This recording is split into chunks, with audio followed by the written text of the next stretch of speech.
What's going on, my friends, and welcome into an all-new All Nittany Lion podcast. Thanks so much for checking us out once again. Special time today, 3 o'clock start as opposed to our typical 4 o'clock start. I'm Tyler Zulli. To my right on your screen, that's Adam Taliaferro and Jason Cabinda. Guys, I don't know about you, but I kind of felt myself kind of twiddling my thumbs and trying to figure something to do on this past Saturday. No game with the bye week, an early bye week. Got a chance to watch some other good, college football games across the college football landscape. But first and foremost, as always, great to be back with you guys, and welcome back for another week of Penn State football. Always good to be with you, man. We got Tyler, Jason. It's always good to be with you guys. Yeah, man, we're back. Finally, another week. It's always tough to get through the bye week when your favorite team's not playing, man. So I'm glad our boys are going to be back this Saturday. So we got a lot to get into, including some really, really good Big Ten matchups or a couple Big Ten games, actually, especially on Friday night. We'll dive into that. We got some roles and things that we're going to discuss for this Penn State team. But guys, first, as we talked about, they are coming off the bye, 2-0, and maybe not the most convincing 2-0 in the world, but 2-0. And now we turn our attention to a football team. And I know you guys always talk about it. You say any given Saturday, you always give credit to your competition, but we turn our attention to a football team that has won just once in its last 15 games, dating back to the start of last season. And we're outscored 71-0 last weekend at the hands of the Tennessee Volunteers. Now, Tennessee's got an electric offense. We know how good that team is. But guys, we'll start with the bigger picture and we'll kind of break it down with the numbers and stuff in just a moment. But with this Kent State team coming into Happy Valley this weekend, especially coming off a bye, how does a football team get ready to play this type of game, knowing they haven't played in about 2 weeks and knowing it's a non-conference game? How do you get up for this type of game? How do you get excited for this type of game? I think, coming off of a bye week for these guys, you're always itching to get back out there and go hit another opponent. I mean, especially when you have a bye week early in the season. They just came out of training camp. When you get out of training camp, you're already tired of hitting your teammates and not, playing against another opponent. Then you go play 2 games and it's right back to a training camp type of feeling. So I feel like these guys are going to come out super juiced, ready to play, not really caring about who the hell's on the other side of the line, as long as it's another team. And I feel like that's the attitude that this team's going to bring to this game. Yeah, I mean, when you think about early in the season, you're trying to establish a routine. Irregardless of who you're playing, whoever's on that other sideline, you approach the game the same way, week in and week out. I know it's easy for us to say, on a podcast, but they're humans as well. They're kids. And, you look across the field and you see your opponent just lost by 70 points the previous week. It's human nature to want to overlook. But that's where, Coach Franklin, all the coaches really come into play, helping to get these guys to focus, because this is, you just point to, not that Northern Illinois is a Kent State, but, it just shows you that if you look ahead, these guys are college athletes and they know they're going to be playing on the big stage. And I know we talked about this on every podcast thus far, that any team that comes into Beaver Stadium is going to be jacked up. So it'll be, incumbent upon these guys to come hit the ground running and taking away that hope from the very first series and not giving these guys any inkling of hope that they can play with them. Yeah. And let's be real. Like, this team should have a fire under their ass right now after the way they just played against Bowling Green. Like, we all know that's not the showing that, we wanted to see this team have. They know it. Coach Franklin knows it. So I feel like this is going to be a game where, it's got to be a statement. It's got to be, we were running up the score real good. We're getting a lot of guys, a ton of reps and game experience that we may need later on this year. This isn't going to be a hiccup game in any way, shape, or form. Yeah, something I was thinking about when I was kind of prepping for the show today was the potential of getting some of the younger guys, some of the more inexperienced guys, some action later down the line. Now, what I don't expect is what Tennessee did to Kent State when they were up, I believe, 35 points to go for a sneak onside kick. I don't think that's James Franklin's MO. But in this type of scenario, where you have a week to prepare. So you've already got guys that are kind of maybe getting some extra cycle through. And then on top of it, you have a game where, you think that you should be able to comfortably command. What are you looking for from maybe some of those younger guys, some of those inexperienced guys? Because in the best case scenario, in a world where everything goes positively, maybe Drew Allar's out in the fourth quarter. Maybe Katron and Nick Singleton aren't getting touches in the fourth quarter. You get a chance to rotate some guys. What are you guys looking for maybe from some of these younger, more inexperienced players that they could get some game time this weekend? Yeah, I think, just quickly on my end, I think just guys looking like they belong out there. I remember, again, I feel old, man, but 2000, I was a true freshman, and I was so excited. I saw Louisiana Tech on the schedule, and I said, I was playing a little bit. I was playing, sparingly first couple of games, but I knew if we got up against Louisiana Tech, that was going to be my time to show these coaches that, okay, I've been practicing well, but when I'm put in a game situation, that I can perform. Because, we put 100,000, you could be a great practice player, but when you get in front of 100,000 people and the live bullets start coming, some guys aren't built for that type of action. So, I think the coaches will be looking to see if these guys can handle it, not only physically, but mentally, being able to be out there and understand the calls and understand what their assignments are. And, if those guys can do that, they, hey, you say, maybe these guys can play for me when we get in front of some tougher opponents as we go forward. Yeah, no doubt about that. And I think it's also just a good time to point out, guys that are injured and guys that we know are going to play, like a DeJuan Lane who's coming in for KJ Winston. Like the development of DeJuan Lane in the now and in the short term is really going to be huge for this team because, as Coach Franklin said at his last press conference, it's still I'm not too sure situation. He hopes to have a concrete answer on KJ Winston this week after one of the practices they're going to interview him. But as of right now, we don't know how long we're going to lose him. So the development of DeJuan Lane as that third safety is going to be could possibly mean a whole lot for this team, being as big of a loss KJ Winston is. So I think it's guys like that who are now going to get opportunities, literally off the strength of injuries and guys who have gone down. I think it'll be a great time to evaluate what kind of depth we have on the offensive line, which you in generally don't really get to see a lot during a season. And that's a tricky part about the offensive line is, one, they got to work as a unit, and then two, there's a certain chemistry, a certain feel, and during the season, maybe 6, 7 guys play on the O-line. You don't get to see all 10, 11, 12 guys play. So it'll be a good opportunity to see a ton of our depth and see what they really got. Yeah, and I don't know if Jason's gotten a call yet, but I was listening to Coach Franklin's press conference, and Jason highlighted everything that Coach Franklin mentioned last week about things that they wanted to clean up, whether it's, he said his top priority was clean up the penalties. Yeah. Cleaning up the tackling.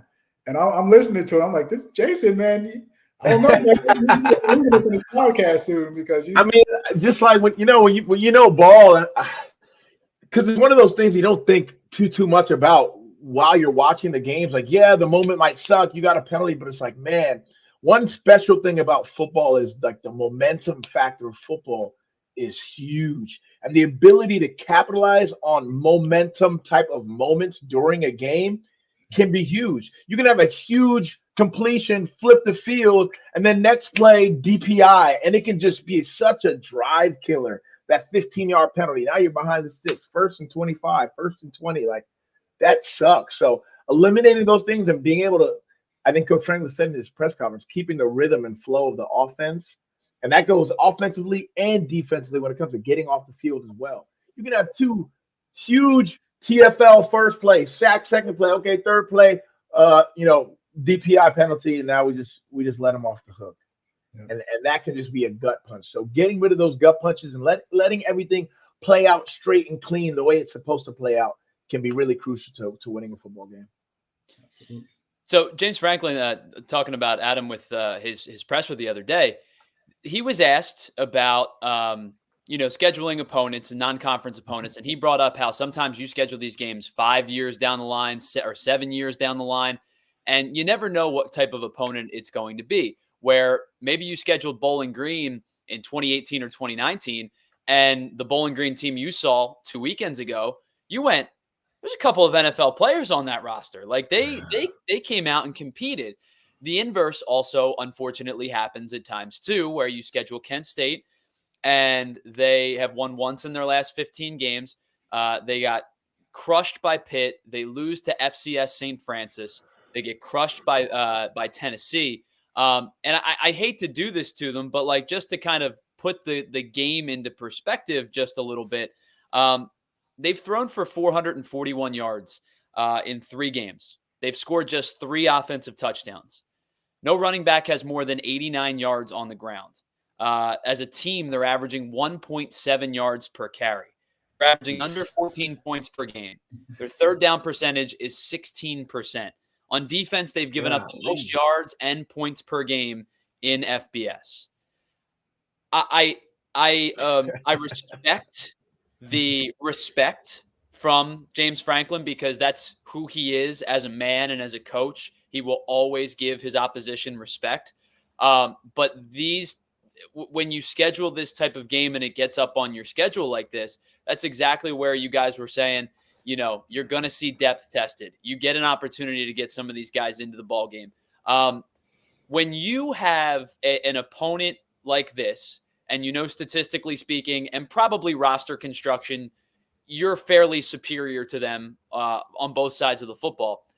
How do you prep your game plan for those type of teams? Do you kind of keep it simple, knowing you have better talent and better athletes? Or do you run a game plan just like you would plan for Ohio State, Michigan, Nebraska, whoever it may be? Like, what is a game plan? What's a week like leading up to a game where you, at least on paper, should be the far superior opponent? Yeah, I mean, it's such a tough dynamic. And I will always say these coaches and many of the players like Jason and even yourself, Tyler, have forgotten more about football than I'll ever know.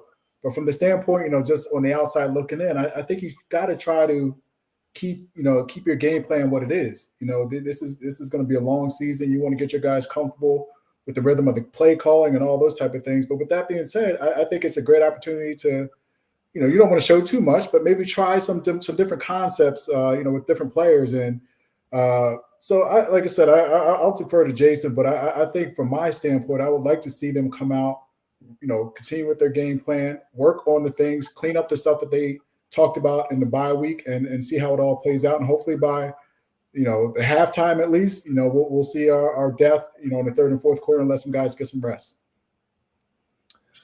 I mean, I think there's absolutely no shot in the world that this game is close whatsoever. So I think as a coach, you got to be super strategic with it. I think this is the kind of game where offensively and defensively, you look at yourselves, during a bye week, normally you have a larger chunk of games you can use as your sample, but you normally do a self-evaluation of like, okay, on third down, like what is our tendencies against 12 personnel? What is our tendencies against 11 personnel? As an offensive coach, it's like, okay, what is our run pass tendencies when we get in 3-by-1 or 2-by-2? Because when you do scouting, those are the kind of things you look at to formulate your game plan. So this can be one of those games where you can kind of go against your tendencies and feel like you're going to win in whatever play that is anyway. It's just off the strength of talent. So this can be one of those games where you use certain plays to kind of even out the tendencies that you have so it can be harder down the road. And like Adam said, this can also be a time where you throw out new concepts, you throw out new stuff to maybe have defense study it, even though it's something that you're never going to use. So I think this has to be one of those games where from a strategic standpoint, you use it to your advantage. Yeah, you're going to go in with your normal game plan. This is how we beat Kent State. But it's like once the game is going how we want it to go and our 2s, our 3s are getting in there, okay, let's vanilla this down a little bit and let's have them go and see what they can do, see how this guy can be used, see who shows up. That's what it's got to be in me. And it just reminds me so much. I mean, from when I started playing football at the age of 8, you always had 1 or 2 teams on your schedule where it's like, this is going to be a stat game.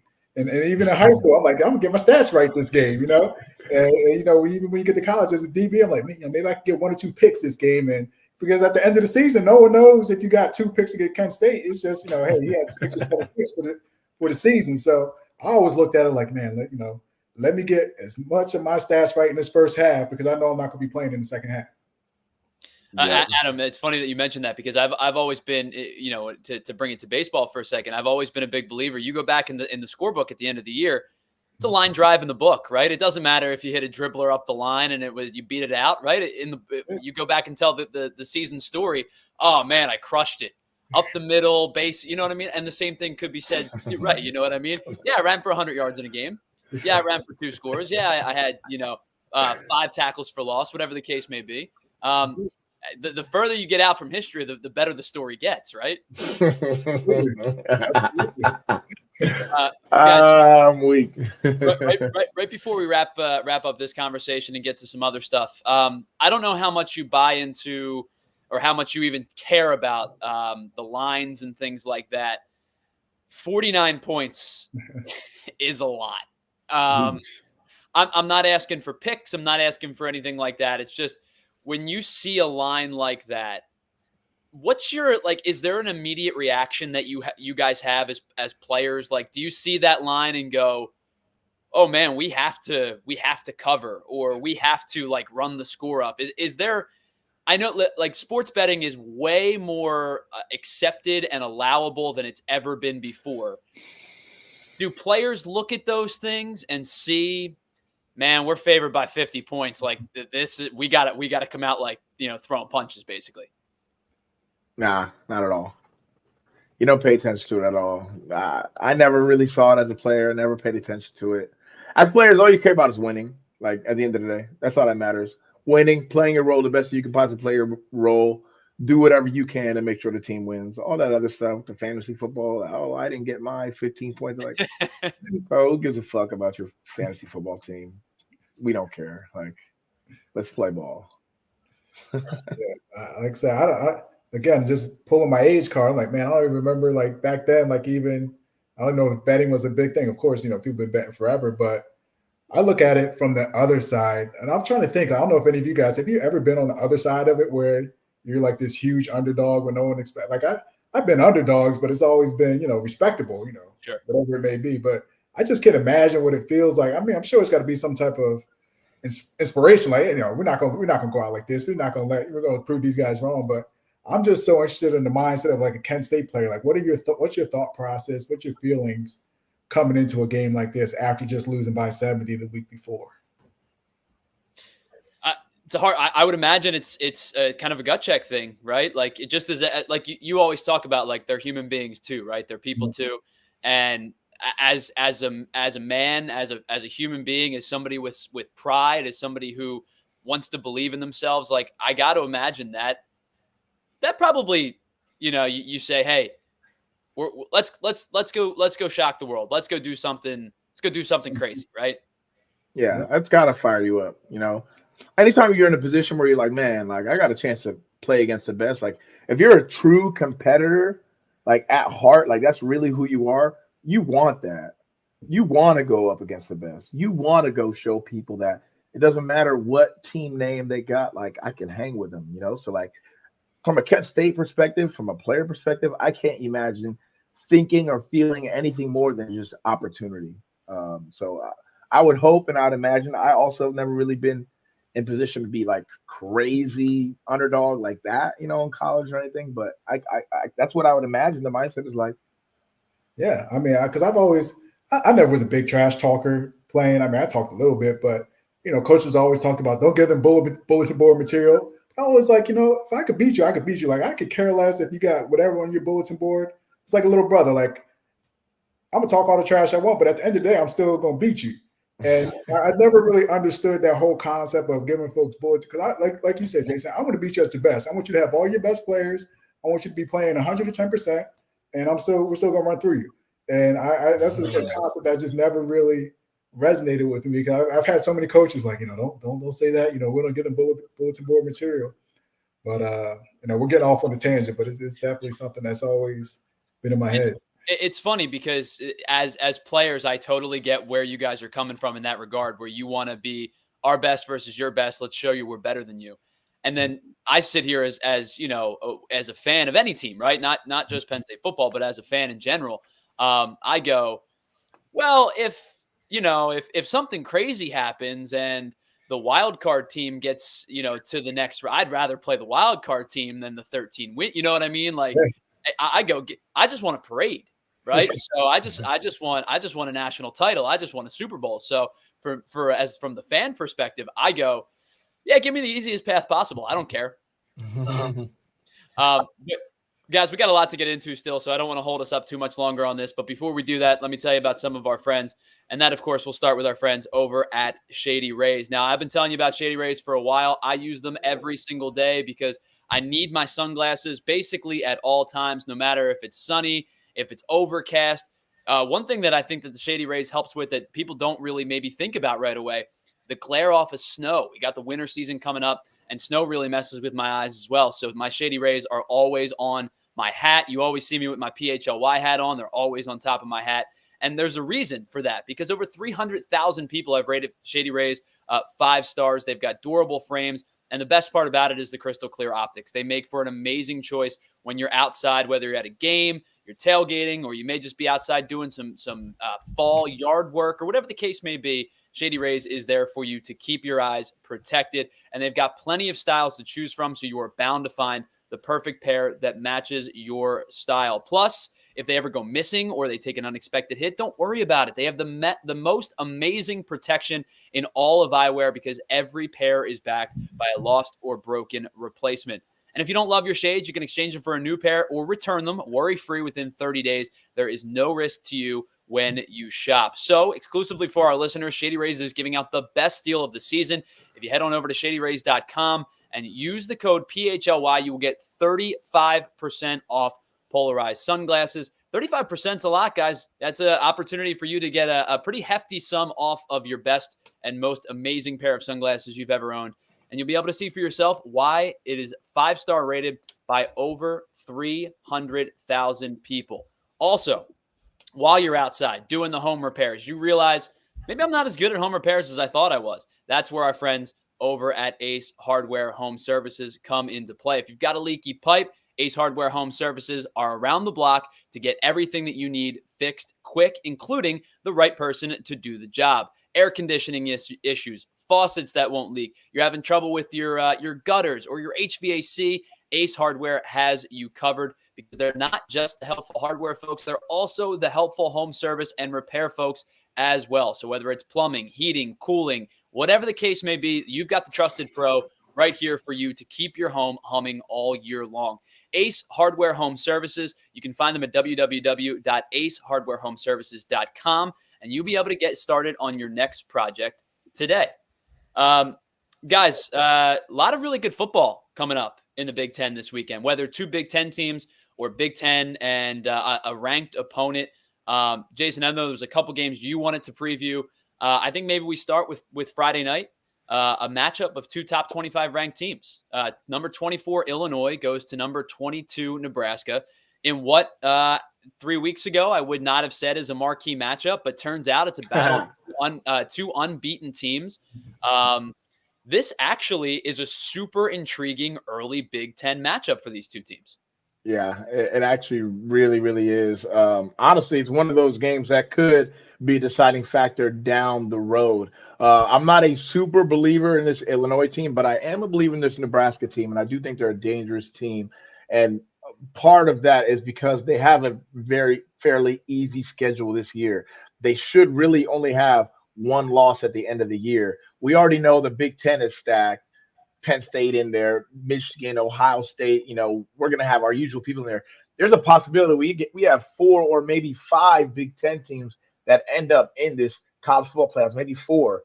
And this game, Dylan Raiola, can they get it done? They've been tested by Colorado a bit, but this is going to be their first real test. Can they get it done? Because this could be an upset alert type of game for Nebraska. I will always believe in any team that Coach Rule coaches because you see what he did at Temple. You see what he did at Baylor. He's a Penn State guy. Penn State guy. He's got that special ability, man, to really turn these programs around and get these guys believing. And as you can see from those first couple games with Nebraska, those guys, they believed, and that's half the battle. Just going out there thinking that you got the guys that can do something special. And it starts with that. With their quarterback, that young guy, man, he comes out there. As we said, he's trying to emulate Patrick Mahomes, and he's doing a good job of it. But it's going to be a great matchup to watch. It'll be, I think, it's good. When we see these Big Ten matchups, it's good for all of us. I said, when all these teams are good in the Big Ten, that rising tide, just raises all our level of play. So I'm really excited to see it. I'm glad you bring up Matt Rule because Matt Rule is an interesting head coach because he's had success at every stop at the college level. Maybe now with an understanding of what's going on with the Carolina Panthers, and it seems like an organization that's having some dysfunction, from top to bottom. Maybe we give him a little bit more of a pass than we did initially in his NFL tenure. But for you guys, when you see a head coach like Matt Rule, who elevates programs pretty much everywhere he goes, starting locally with Temple, Baylor was 2-10 the year he was hired, got them back to bowl relevance within a couple of seasons, and now Nebraska is a top 25 team. What does Matt Rule do that, I don't know, either inspires or pushes his guys to the best, capabilities that they have? What is Matt Rule as a college head coach? Why is he so successful? I'll tell you what, Matt, and I'll give you a quick recruiting story. I remember meeting Coach Rule back when he was at Temple, and he was recruiting me to go to Temple, and he was on my high school campus, was talking to me, and I just remember this look he had in my eyes when he told me, he was like, look, like, you got the capabilities to be one of the best linebackers in the country. I want you to come do it at Temple. And, like, the conviction in which he said it, man, and Adam touched on it before, how important belief factor is. But, man, when you get grown dudes who are grinding for each other day in and day out to believe in each other, to look to your left, look to your right. I believe that you're going to get your job done. I know you're depending on me to get my job done, and I trust you. When you have that on a team, man, that is really, really powerful stuff. And I could see that leadership aspect in Coach Rule just in my short time of him recruiting me to Temple. So I can only imagine what his speeches are like, what he's like in team meetings, the way he has these guys going. Because it reminds me when I was with the Lions, we kept hearing the same old lines, and Dan came in there and kind of brainwashed us out of that. It's a process. It's a process of grooming. It's a process of conditioning, changing the way you think about things to get out of that loser mentality. And you could tell that stuff's starting to spread over at Nebraska. Special dude. Yeah, no, it's so awesome to see. And I know just a few times I've been around Matt, you could just tell, like, he empowers his team to, like, it's not coach players, like, hey, we're in this together, man. I'm with you. We're pushing. And the thing that I've seen, I mean, he's got a couple, just some personal guys that I know. He's got great people in that building, whether it's, Jeremy Scott, who we had with the Panthers, who was one of our strength coaches, or Gus Felder, who played on the offensive line when he's the director of player development down there at Nebraska. Just really strong people that are just the type of people you want to be around, people you want to have in your program that are going to help inspire and motivate these kids to be the best versions of themselves. So it's, it's one of those guys that I played for Coach Paterno, which was fantastic. But, I always say I would have loved to have had the opportunity to play for Coach Franklin or Coach Rule, because these are the type of men that you could tell really know how to lead and make it a fun experience while you're doing it. So Nebraska, Illinois, Friday night, exciting matchup, two top 25 teams. We'll move to Saturday. USC at Michigan. USC, the 11th ranked team in the country. Michigan is the 18th ranked team in the country.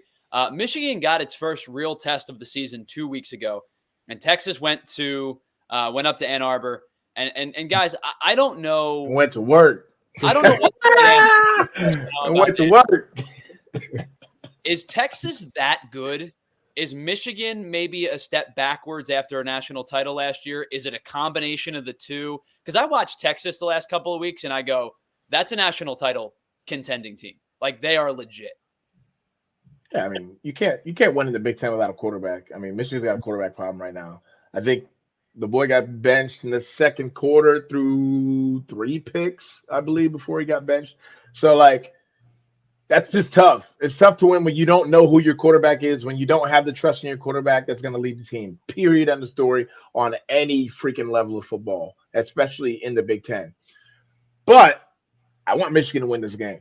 Now, USC is looking a little dangerous. Their defense looks pretty damn good, and now they look like they can translate to the Big Ten right now. So that's the one I kind of don't want to see down the road. So I'm hoping Michigan puts it all together and has an outstanding showing this weekend and pulls off the upset, because I think that's going to help Penn State at the end. But, I mean, I saw the spread was 5.5 points. I think USC could come out of this game winning by 14. Wow.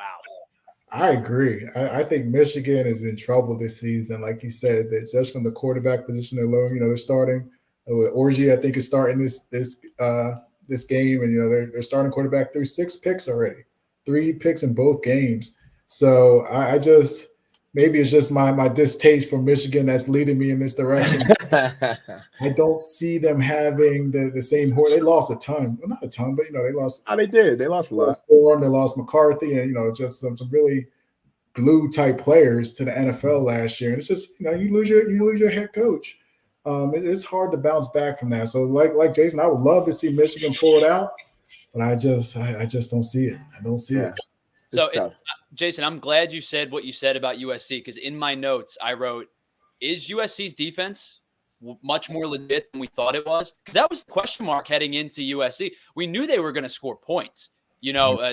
Anytime you have a Lincoln Riley-led team, you're going to score points. But this defense looks like it's in much better shape than most of us may have expected heading into the season. It looks like it's a defense that's willing and able to travel. Coming into the stretch of Big Ten play coming up. Yeah, I was super surprised to see what I've seen from their defense to start off this season. I mean, they've always had athletes. That was never the issue. They've had athletic guys, great at the skill position, things like that. But when you think about the move to the Big Ten, it's like, do they have the grit to translate to the Big Ten? Because we know what Big Ten is, power offense. We got fullbacks in our league. Like, can these guys really, hold their ground against those type of offenses and that level of physicality? And when I look across the board at their defense and what I saw in those games, is like they brought up that physicality. Now their defense is looking more like a Washington-style defense. Like, that was the only Pac-12 team I used to think, if there's one team I feel like that could translate to Big Ten, out of any of them, it's probably Washington. USC's defense is starting to look more like that now. So that's kind of when it gets a little spooky. Where are they playing that game at this weekend? I didn't even look to see where that game's being played. Is it at Michigan? I think it's at Michigan. Okay. Yeah, there we go. So at the big house. Okay. The big quiet house. One final game to kind of note amongst the Big Ten. UCLA goes to number 16 LSU, 3:30 as well. Guys, I don't know if you caught any of UCLA Indiana on Saturday. There were times where UCLA looked lost. Indiana kind of went up and down the field. I think the final was 41-17. UCLA heads to the 16th ranked team in the nation. And then after that, it doesn't get any easier. They then go to they then have Oregon at home, and then they go to Penn State. So basically, you run a gauntlet over the next 3 weeks of 3 ranked teams, 3 offenses that could fire on all cylinders when they're clicking properly. If there was one team that I would be concerned the most, you were talking about making the transition from the Pac-12 to the Big Ten. If there's one program that I would be concerned the most about making that transition, it was UCLA. And early returns don't excite me all that much. Go ahead. Go ahead, Jace. I feel like anytime you have a team that, especially in the Big Ten, like you look at all the Big Ten teams and all the schools, like for the most part, we're really all football schools. Maybe Indiana and Purdue, maybe you could say, are kind of outliers in that standpoint. From every other standpoint, damn near all the schools are all football schools. When you have a school who premier is a basketball school, and I don't know how much they care about their football program over there, but it's been lost for a little while. They had a tiny little stretch where this guy who's in Cleveland, the quarterback, Dorian Thompson, he was there, and they did a little something for like 2 years, and then it was like right back to their standards. So I think UCLA in football, I think they have more of a culture problem more than anything, and it is really hard to dig yourself out of a culture problem, and takes changes on grander levels than just switching up a head coach when it comes to a university having a standard of culture for the football program that just doesn't get it done. So I want to see Deshaun Foster. I want to see him succeed. I mean, my heart went out. I don't know if you guys saw the Big Ten press conference where he kind of froze up, and I just, he seems like a good guy, a football guy that just really wants to see his kids succeed. But it's getting off to an ominous start in this. I don't think this weekend is going to be much better, but I'm rooting for UCLA. I'm rooting for all the new teams that come to the Big Ten. But I think I said this earlier. I cannot wait until November when some of these West Coast teams that are used to playing in 70, 80 degree weather all season got to come hang out on this side of the United States and feel a little snow, a little cold. So it'll be interesting to see how our West Coast brethren adapt to their new climate. They're lucky they're going to Michigan early. They're lucky. So bringing up kind of the new conferences really quickly, and then we'll shift gears to some other stuff. But the new conference alignments have kind of really been in favor of the SEC and the Big Ten over the last, the first couple of weeks of the regular season. In fact, I think 6 of the top 8 teams in college football right now are SEC teams. I believe there are 7 or 8 Big Ten teams that are currently ranked. It actually may be a handful more, but there's a pretty good chunk of Big Ten teams. Outside of the Big Ten conversation that we're having, any team through the first couple of weeks really intrigued you guys? Any team that jumps out to you you go, okay, that's the team that might go all the way? Because like I said earlier, I've always been kind of like I mess with Texas fans a little bit. Like every time Texas were to lose a game, I go, oh, Texas is back, right? Because they say Texas is back every year. Texas looks like they're back. And I know that Quinn Ewers left the game in last week's game. Arch Manning filled in seamlessly. I've always said, like, the cliche of if you have 2 quarterbacks, you have no quarterbacks. In Texas's case, they legit might just have 2 quarterbacks who are both really good. That's the team to me that stands out as, like, outside of the ones that we kind of, follow and critique and whatnot. Texas to me looks like a legit national title contender. Yeah, I like Texas. The other team I've been kind of keeping an eye on is Miami. Cam Ward's coming in looking like a early Heisman trophy finalist. He looks like he just was fit perfectly for that offense. I think he transferred from Washington State or somewhere. I can't remember where he came from, but I saw they were playing Florida, and he was just carving them up. I mean, he just looked like he was going to lead that team to some special places. So I would have said Georgia, if you asked me a week ago, but they look against Kentucky, they look like they can get got. So for me, it would be Miami, University of Miami. I was actually going to say Miami too. That's crazy. And I was going to talk about Cam Ward. And the crazy thing about Cam Ward is, like, the plays he's making out there look super nonchalant. He's like making the type of plays where, like, he's jogging for first downs and just like adjusting his speed so he's just outrunning you, but not exerting too much effort. Like, it's just a certain way he plays the game and a certain ambiance he has for game that I think is really cool. But another team, I would say outside of them that I'm just keeping my eye on, even though we're so used to them being at the top of the helm, is Alabama, just because of the coaching change. Yeah. Kalen Dabber, seeing how they're adjusting to him, how he's bringing the culture on. Obviously, Jalen Milroe as well, and seeing his progression just as a quarterback in general. He went through his adversity last year, getting benched, coming back. So I'm excited to see how they play out this year. And if they don't do as well as they normally do, how that plays out to Alabama fans, because we've never seen them not be good. So it'll be interesting if their season doesn't pan out to be great and how that fan reaction will be and kind of how their storyline plays out. So just quick tangent. You guys bring up the Georgia-Kentucky game from this past weekend. Did it feel to you guys, because I felt for a while Kentucky was in control of that game. They set the tone. Their defense was playing. They were physical. They were fast. Towards the end of the second half, when the momentum kind of started to shift a little bit, Georgia scores the first touchdown of the game. It felt to me like Kentucky was playing that game not to lose, as opposed to playing that game to win.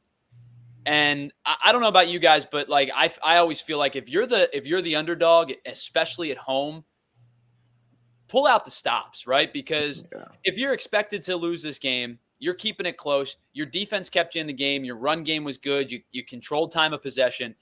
In that second half, I think you just got to just like throw your haymakers. And if you end up getting countered and knocked out, then you got countered and knocked out by the number 1 team in the nation. They've beaten everybody for eternity now.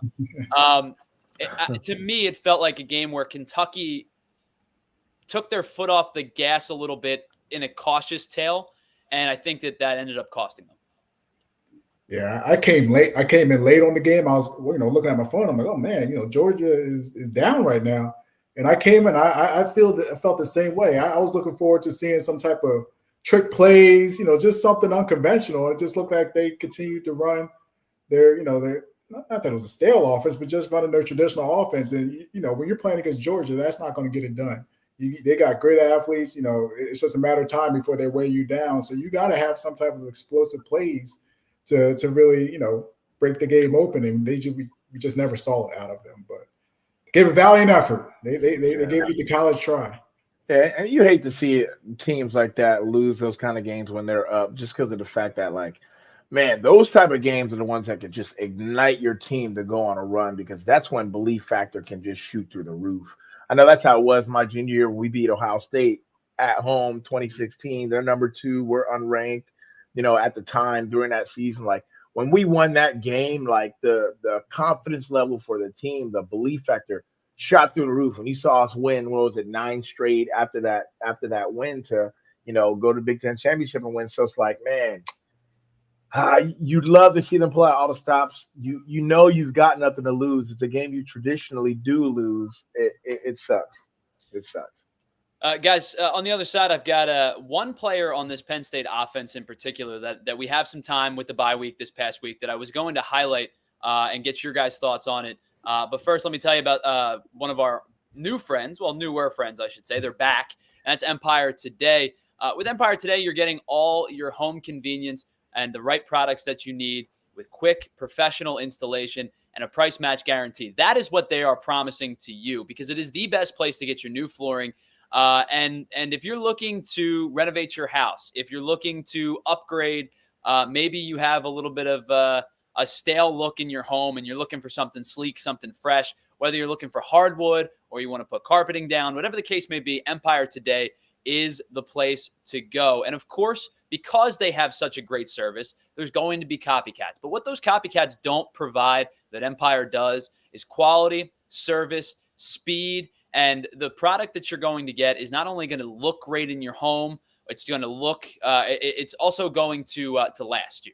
And Empire is going to provide you with that quality service, and they're going to do it in a way that you, not only are you happy with the look of your home, but it's going to transcend to, if you're going to sell your house one day, it's going to help with your market value. If you want to show off in front of your friends, you can do that. What Empire gives you is the help that you need. They're not going to overwhelm you with thousands of choices and substitutes. They take out some of that unnecessary selection process and instead focus on what you're looking for and give you an exhaustive search, but not overwhelming, for exactly the product that you're looking for. They pride themselves on convenient shop and home service as well. So you don't even have to go to any stores. You don't have to go to any brick and mortar stores to get what you're looking for. They help customers shop for floors. When they use the different models that they have online, you're going to be able to find exactly what you're looking for. So schedule a free in-home estimate today.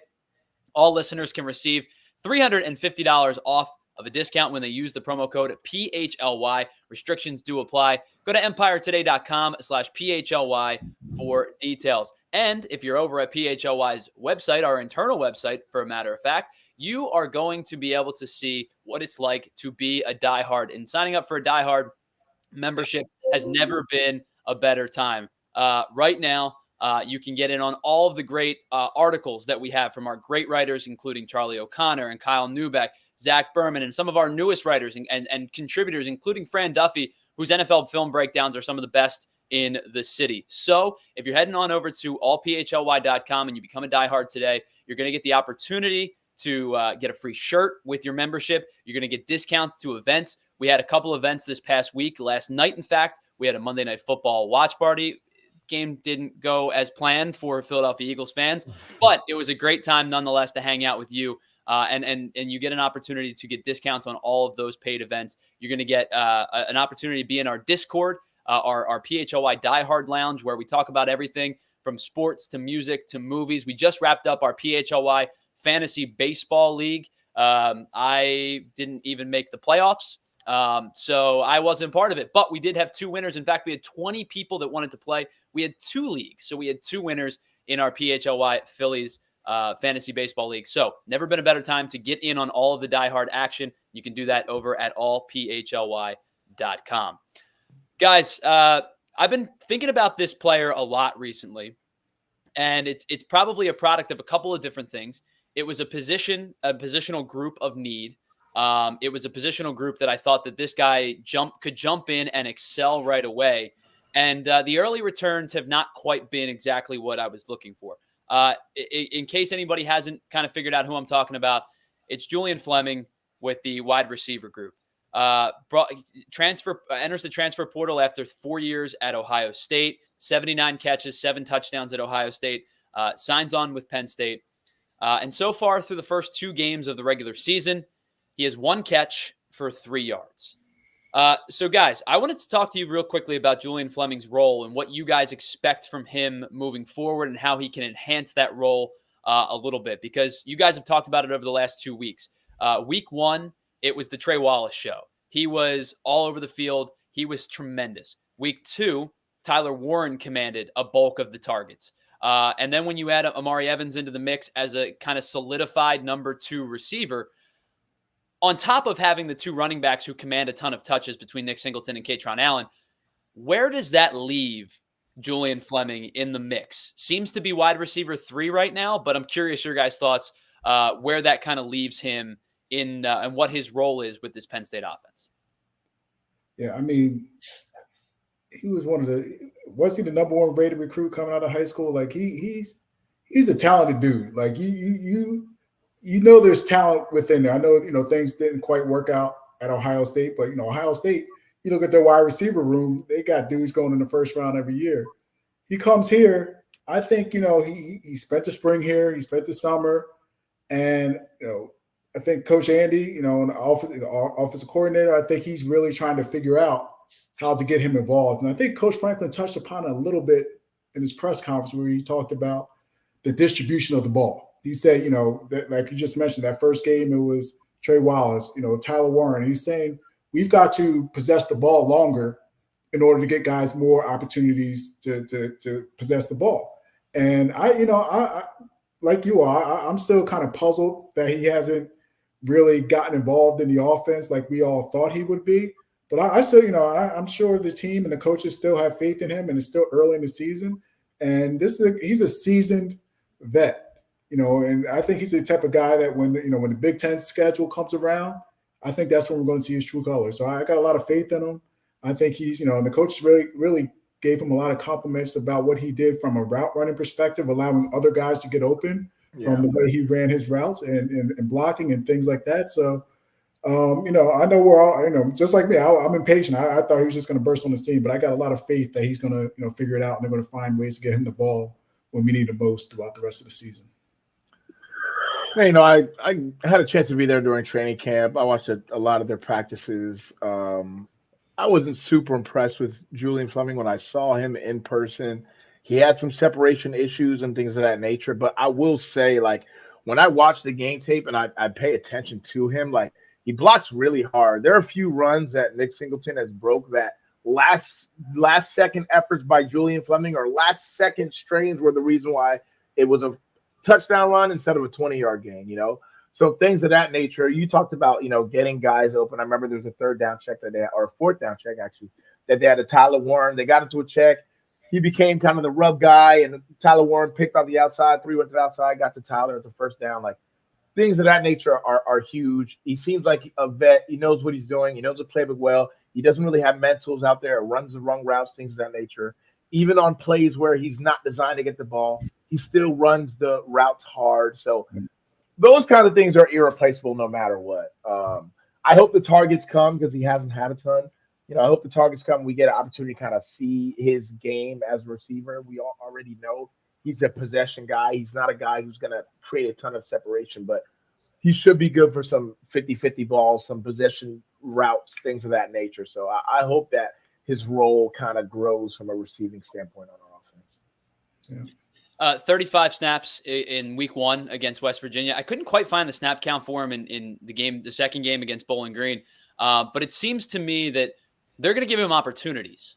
And I guess in that particular sense, if they're going to give him opportunities and he's going to get in on the snap count, it kind of beholden on him to, like you said, Jason, create separation, make plays for himself, move the chains. And then, a little bit on Drew Allar, because we've talked about him at times, maybe locking in on one particular target, which I guess if it's working, it's not an issue. But if we're talking about distribution of possession, and like you said, Adam, talking about having the football longer to allow that to happen, I don't want to sacrifice big plays. I would love to see what he can do in the short and intermediate routes, though. With the football in his hands specifically. And I think that's another beauty of the bye week. Hopefully they were working on those type of things, still creating that chemistry. And we come out again, Penn State. It's a perfect opportunity to start getting involved and getting that ball rolling for the rest of the season. But by the way, the number 4 overall recruit in the 2020 composite rankings. And it's always funny going back and seeing some of these because some of the guys are, going on to win MVPs and offensive players of the year and defensive players of the year. And then there's some guys, and again, I'm going to say this with as much reverence as I can. There's some guys where you go, oh, I forgot about him. And it's an unfortunate system of you are grading 17 and 18-year-old kids on the scale and skill that they have against the competition that they have. When you guys see the rankings of, a player coming in, right? So you get a recruit and they're the number 6 player in the country and they sign with your program.